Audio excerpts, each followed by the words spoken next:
It's been about 6 months since the last time I did an update video on the Texas Chainsaw Massacre game lore. Mostly because I wanted to wait till there was some new stuff out to share with you guys. I mean, obviously, if you're active in the community, you're aware of this thing.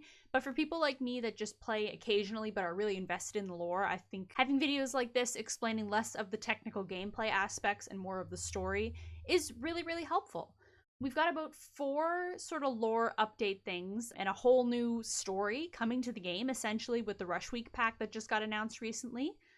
But the first update we really got, lore-wise in the game, is the developers announcing that Maria is alive.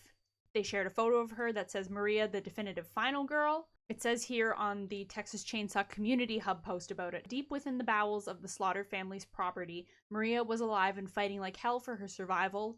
Amidst the horrors, she began to realize that something strange was happening. She was being kept alive because of Grandpa. His affinity towards her was perhaps some sort of past connection. All she knows is she has to use this vulnerability against Grandpa to escape the nightmarish hell she's living in and escape for good. I've seen people speculate that Maria maybe has some resemblance to the Slaughter family grandma. I'll put up some pictures and screen caps of that if I can find it.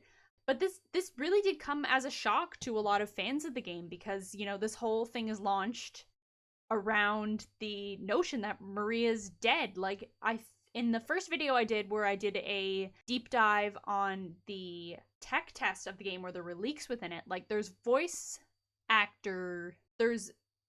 recordings of the actors reacting to finding Maria's body. Maria!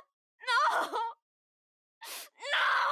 Which is something that I've never implemented in the game yet. You never find, I guess, the 1 or 2 characters not in your match's bodies anywhere around the Slaughter family property.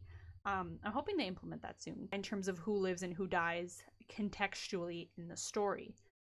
But anyways, yeah, Maria's alive. I think it's really interesting they decided to do this. I thought having Maria as sort of a angelic figure in the game and like a motivation for a lot of characters is good, but obviously if they want to bring in new characters, they will have to retire certain story elements, and you can't, like, especially after Danny, like, how many more 20-something-year-old characters can you bring in that would be looking for Maria? I think adding Virginia in, looking for her son, who also disappeared under similar circumstances, is really good.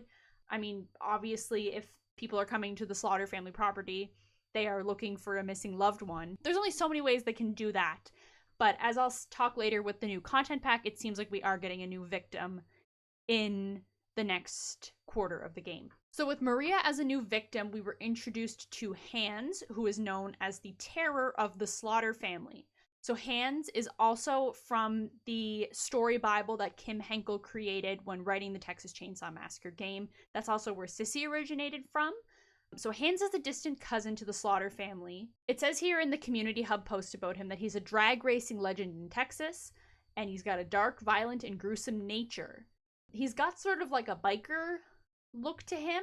He's got a hammer, and I guess he has big hands. I saw a family tree of the Slaughter family. I'll put it up if I can, but this sort of introduces, I guess, more lineage with them being distant cousins. I mean, we don't really know the relation biologically of, like, Sissy and Johnny to, like, the cook and Leatherface and Hitchhiker and Nancy and, you know, whoever else they decide to introduce. But, you know, I think having family members that sort of exist outside of the Slaughter family property and family business is really good and a good way to bring new life to the game. And even just different avenues to take it in, especially with the Rush Week update we're getting in new game mode.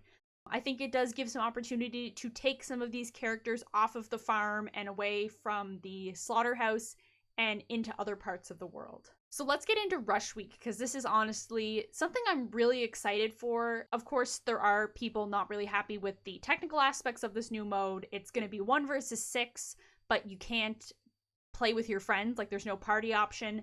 And it's also randomly decided if you're going to be Johnny or one of the 6 sorority girls, which I guess would complicate things if you were, say, like myself. Like, I really only play as Sissy when I play family, so I would be more apt to play a sorority girl.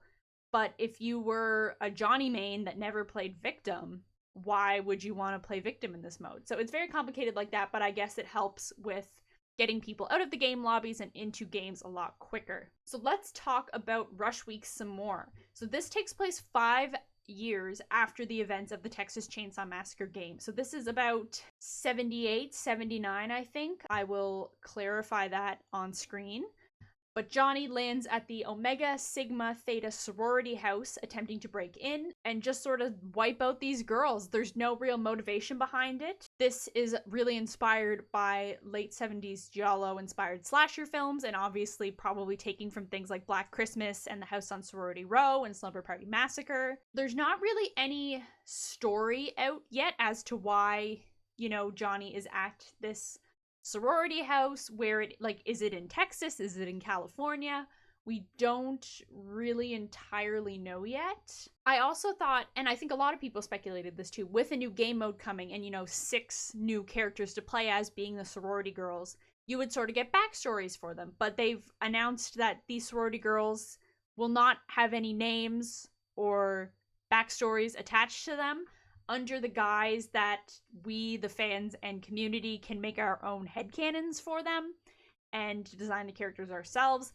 I think it's just kind of lazy, honestly, like, because then, like, there's certain groups of the community that, you know, interact with each other, and I'm sure different other sub-communities within the communities that are gonna have their own names for these characters, and then, like, how do the developers talk about them besides, like, physical traits? Like, say if the blonde character has, like, a glitch or, like, can, like, walk through walls or something and, like, a bug fix or whatever, are they just gonna refer to her as blonde sorority girl? Like, I think it would just be so much easier to give them a name. Be lazy with it. Look at, like, the top names of 1978 or 9, whenever this Rush Week takes place, or literally just name them all after final girls from other horror movies outside of Texas Chainsaw. But anyways, I'm really excited for Rush Week. They released some cosmetics that are going to be available. It seems like when you get into the lobby, you'll just pick what your character will be wearing, and then you are sort of randomly assigned a physique to play as. I'm really happy they're bringing another game mode to the game and introducing a story outside of the Slaughter family farm. So talking briefly about the content pass that they announced as sort of like a what's next for the Texas Chainsaw thing, they have announced a new victim and a new family member. So I'm interested to see who that will be.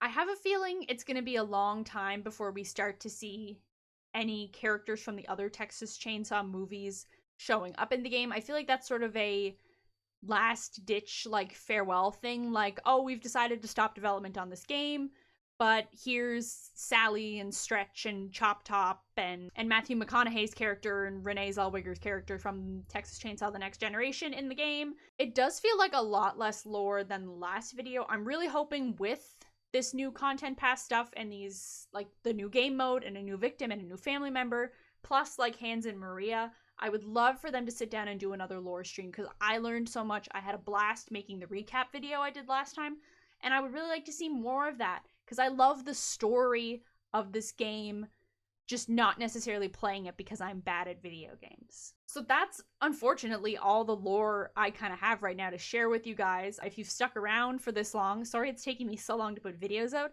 I got COVID and then I got my wisdom teeth out. That's how my summer's been going.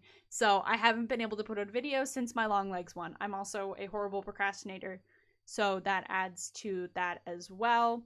But I think I'm gonna try to work a bit harder in October and get some more videos out because September's almost over. But anyways, thanks for sticking around.